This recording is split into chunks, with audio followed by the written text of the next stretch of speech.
Baik, terima kasih Andy Reza dan Hazel Desmond. Salam hormat dan salam sejahtera.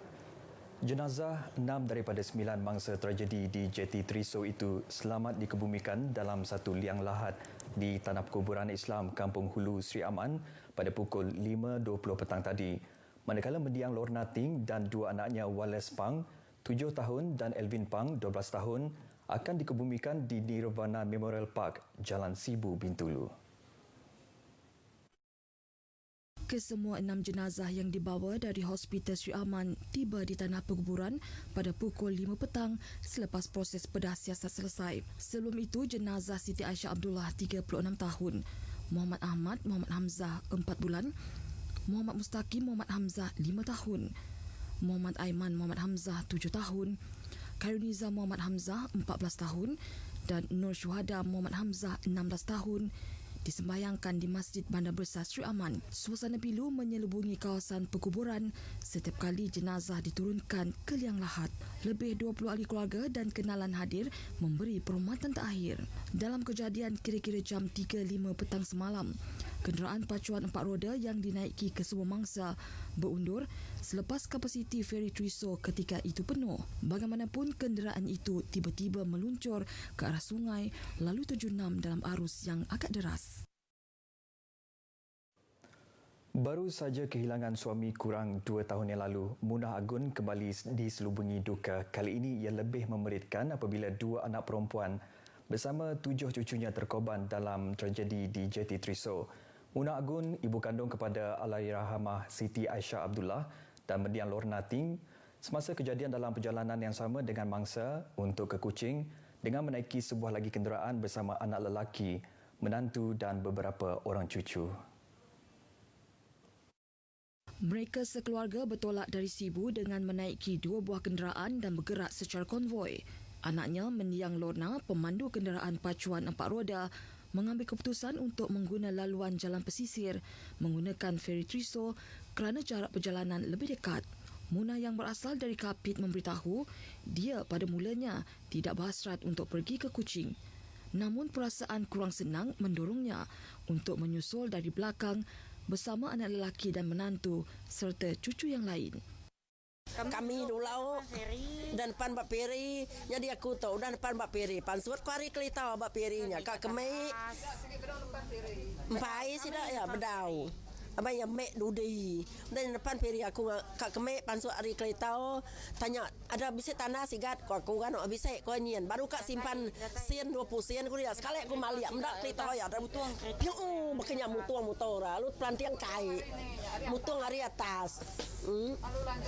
Anu lah nyual kai ya bekatau deh. Bekatau. Yo makanya nyupiau ke ala buah kai. Mendiang Lorna Ting, pemandu kenderaan tersebut adalah adik bongsu dari 4 adik-beradik, manakala kakaknya Allahyarham Siti Aisyah anak kedua. Anak perempuan Allahyarham Siti Aisyah, Fathia Najwa, 10 tahun, selamat dalam kejadian itu kerana menaiki kenderaan lain bersama neneknya. Sementara seorang lagi anak Allahyarham Siti Aisyah, iaitu Muhammad Imran, 13 tahun, tidak bersama dalam rombongan tersebut, tinggal bersama bapanya di Kapit. Kecepatan air yang mengalir masuk ke dalam kereta antara faktor 9 mangsa itu gagal diselamatkan. Penolong pengarah operasi Jabatan Bomba dan Penyelamat Sarawak, Henry Ardimansyah berkata, jika cermin kenderaan terbabit terbuka, ada kemungkinan tinggi mereka berjaya berenang keluar, namun ia masih bergantung dengan kaedah penyelamatan. Berdasarkan visual yang dipaparkan, kenderaan itu tenggelam agak hampir dengan jarak tebing.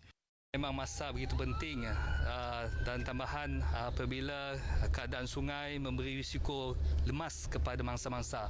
Sudah tentu individu ataupun mangsa di dalam kenderaan berkenaan saya percaya berlaku panik menyebabkan keadaan menjadi tergamam sebentar. Bagaimanapun, Henry berkata pihaknya akan mengenal pasti punca sebenar yang meragut nyawa kesemua 9 mangsa itu. Tragedi di Sungai Batang Lupar Triso membuka mata setiap pemandu dan penumpang akan kepentingan mematuhi peraturan semasa menaiki perkhidmatan feri. Mengambil iktibar insiden itu bersama wartawan, Syarikin Bahrain melihat prosedur operasi standard SOP yang selama ini dipandang remeh. 9 maut termasuk 4 bulan apabila kenderaan pacuan 4 roda terjunam ke dalam sungai Batang Lupa dari jeti feri 1 gambaran sedih yang berlaku semalam. Namun semuanya mungkin kesilapan disebabkan manusia. Buat masa ini pihak polis melihat punca nahas daripada setiap sudut. Saksi kejadian iaitu juragan feri Kurni Denan, beliau telah berusaha membantu 9 bersaudara itu, namun semuanya berlaku terlalu pantas. Heran dengan helaknya. Tiba-tiba ya turun dan langsung saya dah break apa-apa. Yalah kami madah dengan partner kami seorang ya. Memang dah bawa tangga helak ya. Pahal helaknya turun, saya dah apa-apa, saya dah beri saya.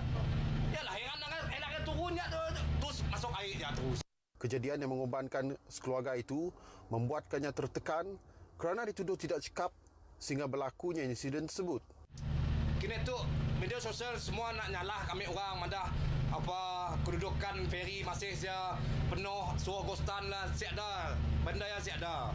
Sebab kami yang first langgar bah. Kami kini tu kami nang macam trauma bah. Ini merupakan insiden pertama yang disaksikan beliau selama menggalas tanggungjawab sebagai juragan feri. Ketika sampai ke pangkalan feri seperti ini, keluar daripada kenderaan dan berjalan menuju ke feri dengan duduk dalam kenderaan.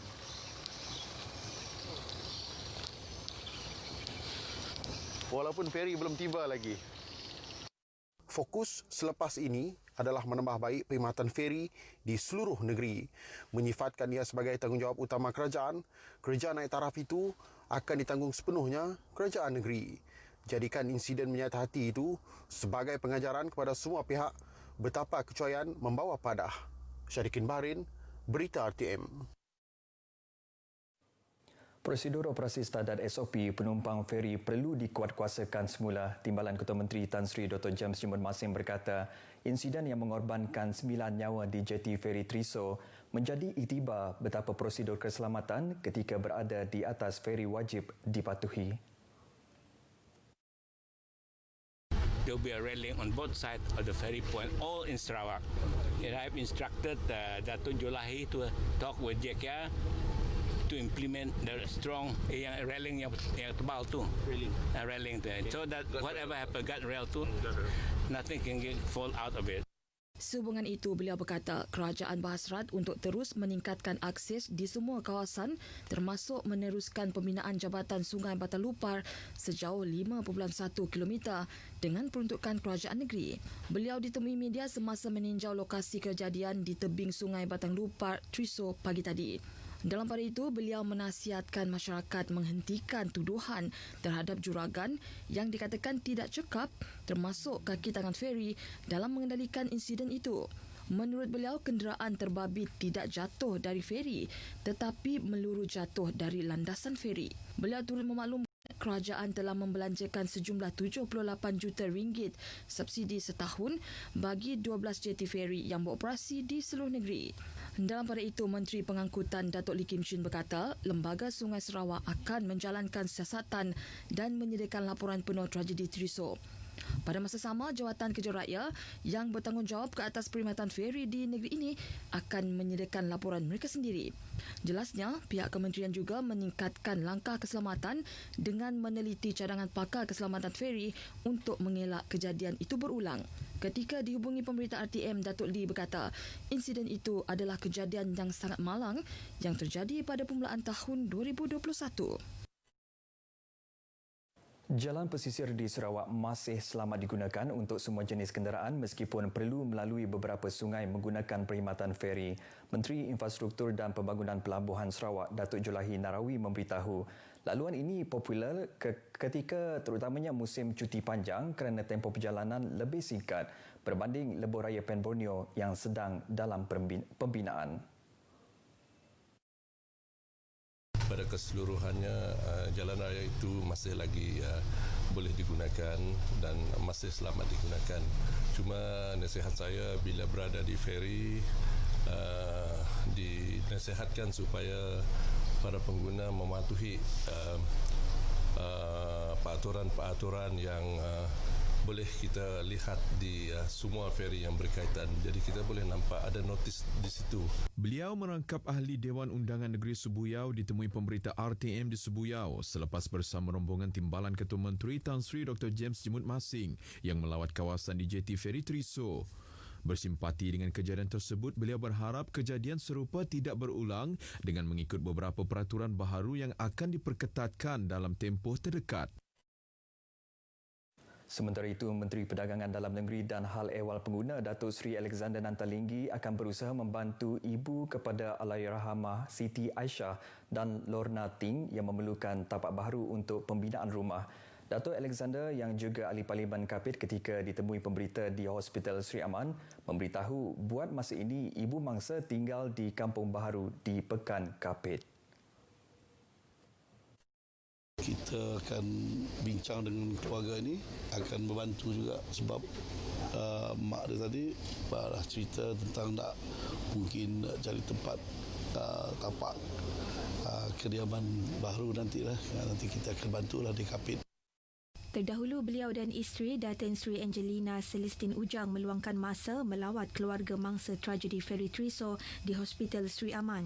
Dalam lawatan ringkas itu, beliau dan Adun Bukit Goram Jefferson Jamid Unyat turut menghulurkan bantuan kewangan kepada keluarga Allahyarhamah Siti Aisyah.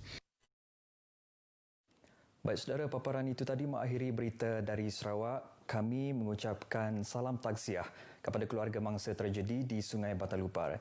Kembali bersama Andy Reza dan Hazel Desmond di Angkasa Puri. Silakan.